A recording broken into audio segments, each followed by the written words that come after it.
Thank you all very much. Thank you for that very warm reception. Thank you for that kind introduction. You know, the organizers here at CPAC tell me you've had the opportunity to sign up to hear over 70 political speeches over 3 days. You know, if I were offered a choice to hear 70 political speeches or to go waterboarding, well, I might have to think about that.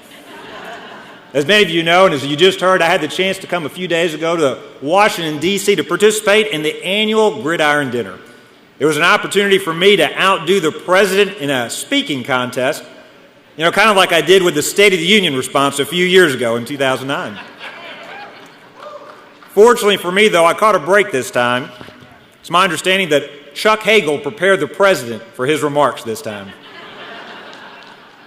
Before I get started today, and I do want to talk to you more seriously about where we need to go as a conservative movement, I thought before I got started I'd share with you just a few of the jokes I shared with the president and the crowd that night, just to have a little fun before we get started. You've heard enough political speeches, so I thought maybe a couple of lighter moments before we get started. You know, the Gridiron Dinner, of course, is a night for the Washington Press Corps and the president to kick back. Nice night to share a few laughs, not take things seriously, just generally enjoy each other's company. Kind of like the president's interview on 60 Minutes the other night. You know, the Gridiron Dinner used to be known as the night the media and the administration set aside their differences. Back in the good old days when they actually had differences. I told the president, I want to be clear, I've got no plans to run for president. I mean, come on. What chance does a skinny guy with a dark complexion and a funny name have to get elected president of the United States?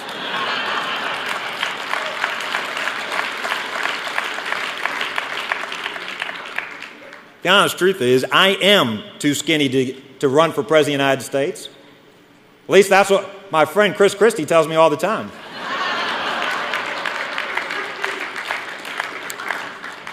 Now, y'all may not realize this, but the president and I, we've had the exact same campaign slogan a few years ago. Unfortunately, UPS sued both of us and stopped us from using the slogan. You remember what it was. What can Brown do for you? Speaking of Brown, I was hoping on this trip to see my good friend John Boehner while I was up here.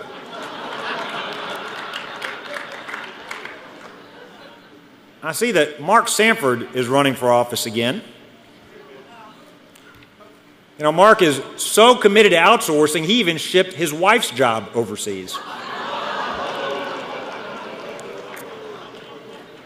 It's great to see the new senator from Massachusetts, Elizabeth Warren. My staff tells me we've got a lot in common. From one Indian politician to another, I want to wish her the best in the United States Senate.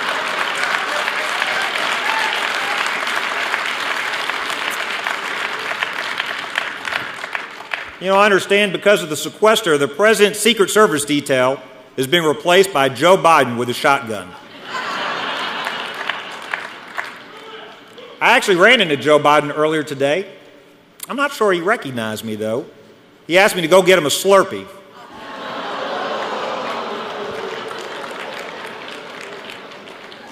I see Eric Holder's here with us tonight. You know, I actually heard a rumor that due to sequestration, the Attorney General can only afford to ship a couple of hundred illegal guns across the border this year.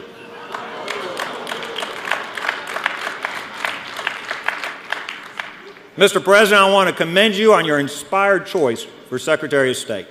Somebody whose integrity and experience informed the world of your administration's seriousness and depth. Let's all give Dennis Rodman a great round of applause.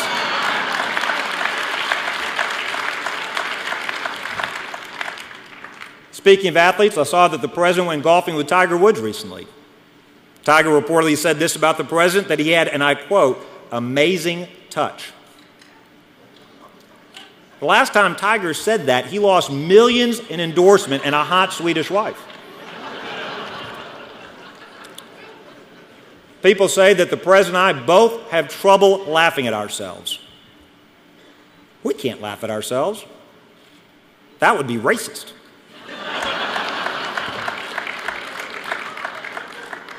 This might surprise you. I'm actually looking forward to President Obama's second term. It'll be refreshing to hear him stop blaming all of our country's problems on the last 4 years.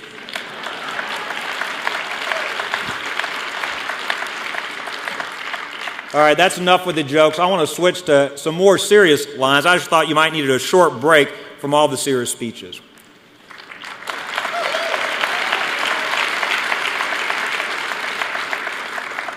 I want to talk to you today about something I believe is critical for the success not only of the Republican Party, but also the conservative movement. You know, after losing 2 presidential elections in a row, now is certainly the time for some candid discussion. First radical concept I want to talk about is simply this: America is not the federal government. In fact, America is not much about government at all. In America, government is one of those things you have to have, but you really don't want too much of it. You know, kind of like your in-laws. This is, of course, the exact opposite of the political debate in our country today. Right now, we've got one party that wants to be in charge of the federal government so they can expand it. We've got another party that wants to be in charge of the federal government so they can get it under control. I'm here to tell you that's a terrible debate. It's a debate that is fought entirely on our opponent's terms. A debate about which party can better manage the federal government is a very small and short-sighted debate. If our vision isn't greater than that, we don't deserve to win. In our public discourse today, America is pretty much defined by government, by the latest moves that occur in Washington, D.C. If you were to land from outer space, you just to watch the news, read the newspapers, go on the internet for a week, you'd have to conclude that Washington is the hub of America, that what happens in Washington is what drives and dictates the success or failure of America. Now, you might think in addition to Washington, there happen to be a bunch of these outlying areas we call states, but they're pretty much just adjuncts of the federal government. This is not the idea of America, but this is what America will become if we don't reorient our way of thinking. Look at the debates that have dominated Washington in just the last few weeks. We had the fiscal cliff, we had the debt ceiling, we had Joe Biden's gun control task force, and more recently, the sequester. In reality, these are government sideshows in Washington that we have allowed to take center stage. As conservatives, we are falling into the sideshow trap. All of these sideshow debates are about government. Today's conservatism is far too wrapped up in solving the hideous mess that is the federal budget.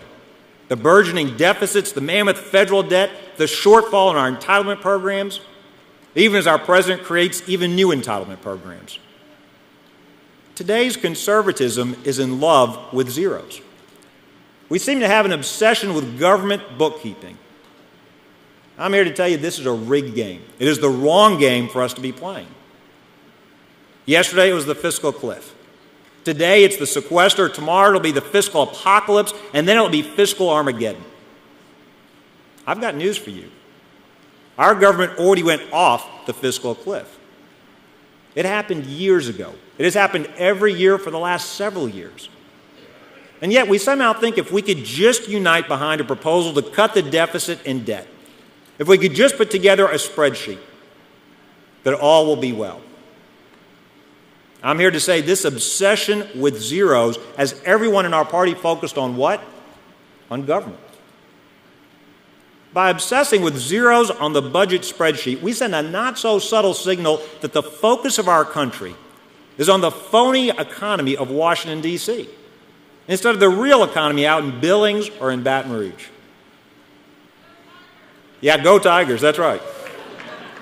We as Republicans have to accept that government number crunching, even conservative number crunching, is not the answer to our nation's problems. We must also face one more cold, hard fact. Washington is so dysfunctional, any budget proposal based on fiscal sanity will be deemed not serious by the media. It will fail in the Senate, won't even make it to the president's desk, where it would be vetoed anyway. In fact, any serious proposal to restrain government growth is immediately deemed not serious in Washington, D.C. The balanced budget amendment, also deemed not serious in Washington, D.C. Term limits, also deemed not serious in Washington, D.C. Capping federal growth by tying it to the private sector economic growth, also deemed not serious in Washington, D.C. The truth is this: nothing serious is deemed serious in Washington, D.C.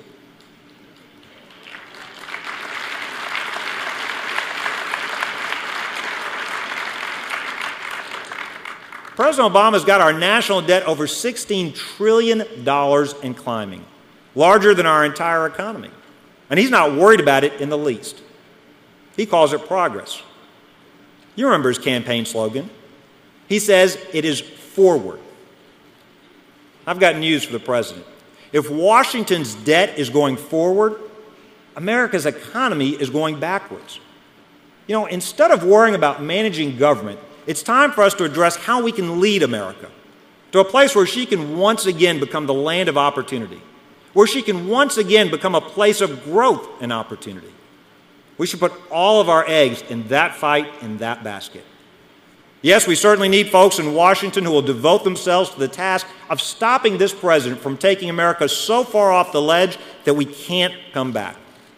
We must do all we can to stop what is rapidly becoming the bankrupting of our federal government.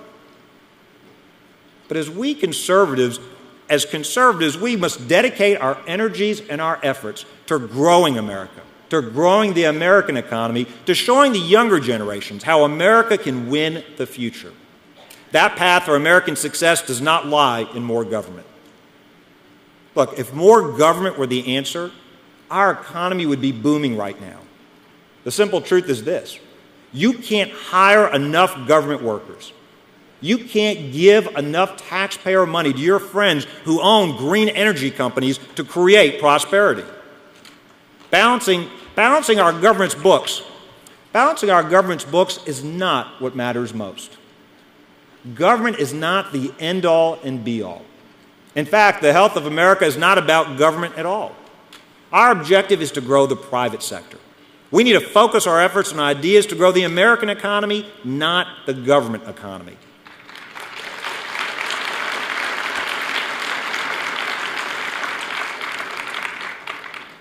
And really, this is the most important point I want to make today.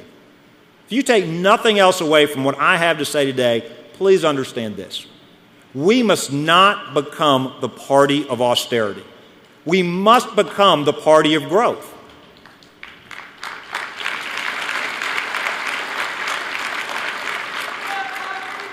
Now, of course, we know that government is out of control. The public knows that too, and yet we just lost an election.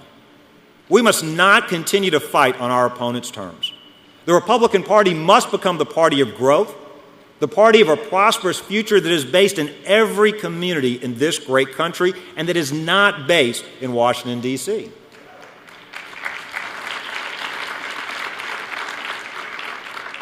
We have fallen into a trap of believing that the world revolves around Washington, that the economy is based there. You know, if our end goal is to simply better manage the disaster that is the federal government, you can count me out. I'm not signing up for that.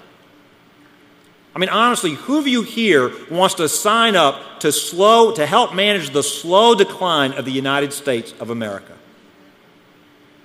I sure don't. That's what we've got Democrats for.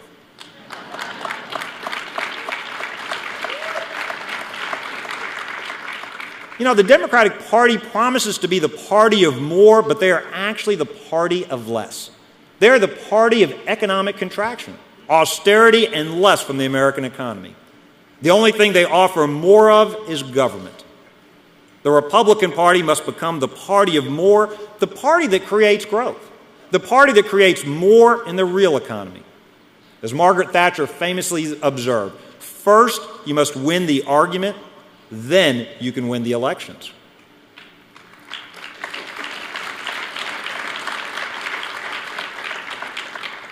And by the way, it is time for all of us to remember that we're not in this just to win elections. We are in this to make America the greatest she can be.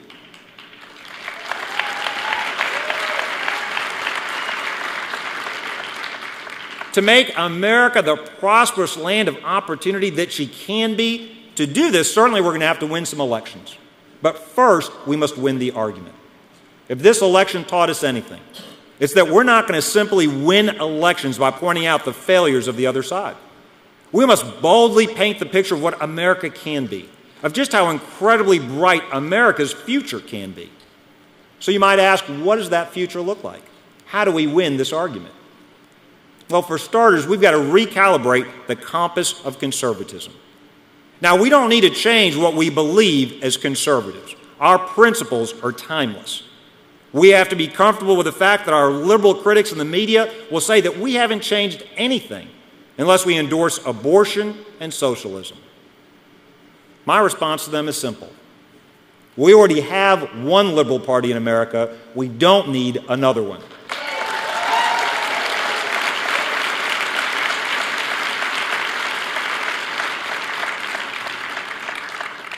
But we do need to reorient our focus to the place where conservatism thrives in the real world beyond Washington and beyond the Beltway. We must lay out the contrast between liberalism's top-down government solutions and our bottom-up real-world philosophy. You know, we believe in creating abundance, not redistributing scarcity.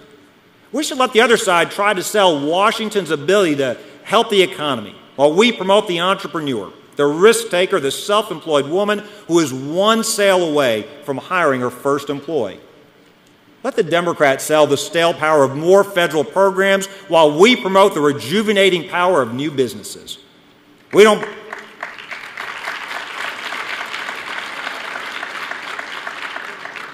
believe old top-down industrial-age government becomes good just because we're running it. We must focus on the empowerment of citizens making relevant and different decisions in their communities while Democrats sell factory-style government that cranks out one dumbed-down answer for the entire country. Now, this means rethinking nearly every social program in Washington. Very few of them work anyway, and frankly, the one-size-fits-all crowd has had its chance. If any rational human being were to create our government anew today from a blank sheet of paper, we'd have about a fourth of the buildings we've got in Washington, about half of the government workers. We could probably replace most of that bureaucracy with a handful of good websites.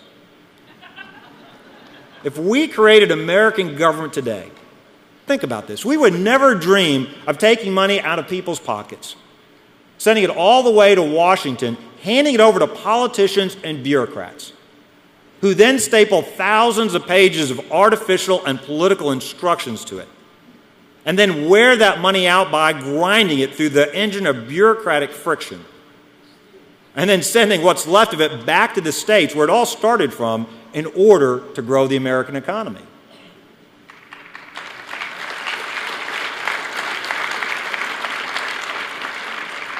What we are doing now to govern ourselves is not just wrong.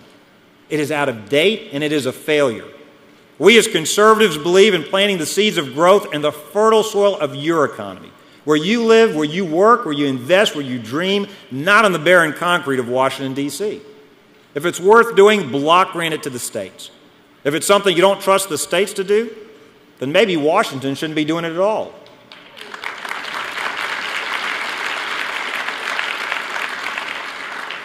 We believe solving problems closer to home should always be our first, not our last options.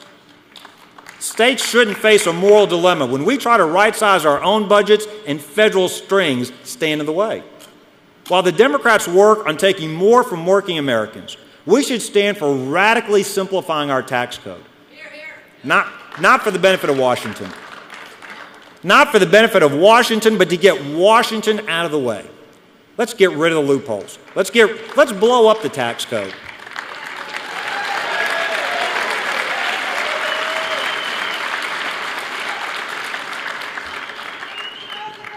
Let's get rid of those loopholes paid for by the lobbyists. It shouldn't be complicated. You know, let's get rid of those incentives Washington tries to use to coerce our behavior. It shouldn't be complicated for a taxpayer to fill out his taxes or to live his life without fear of the tax consequences of his choices. And I've got a message to the President and the Democrats in Congress. Tax reform is not about taking more money from the hardworking people of America and sending it to Washington, D.C. That's not tax reform.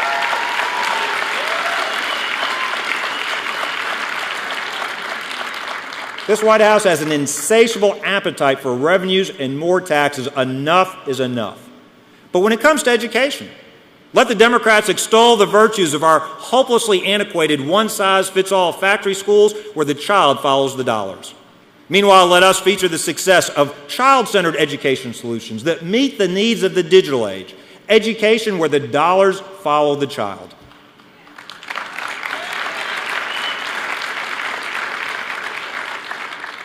We had a union leader in Louisiana who said that parents don't have a clue when it comes to making choices for their children. That is the debate we need to be having as a country. I met with a group of moms the very next day who said, Governor, we make choices for our children every day. We know the needs of our children better than the bureaucrats in Baton Rouge and Washington, D.C. That is the debate we need to be having in this country today.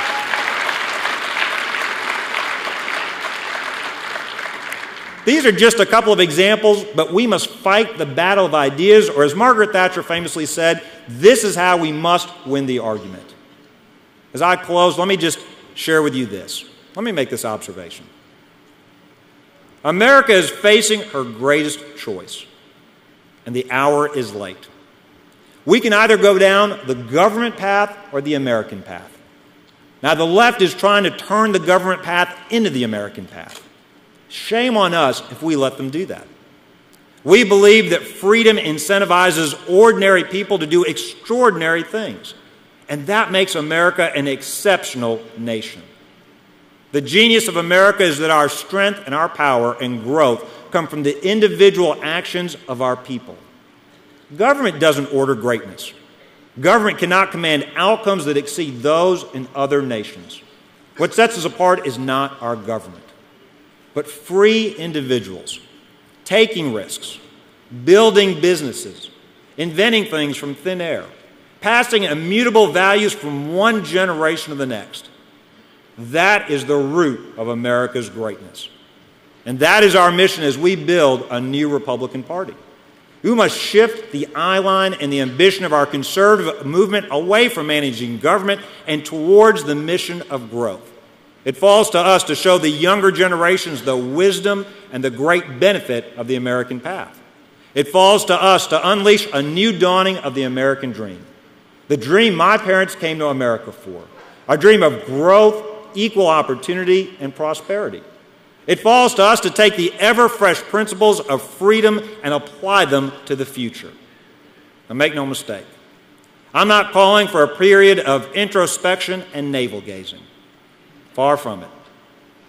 I'm calling for us to get busy winning the argument. There is much work to be done, and then after that, we must go out and win the next election so that we preserve for our children and our grandchildren all that makes us the greatest country in the history of the world.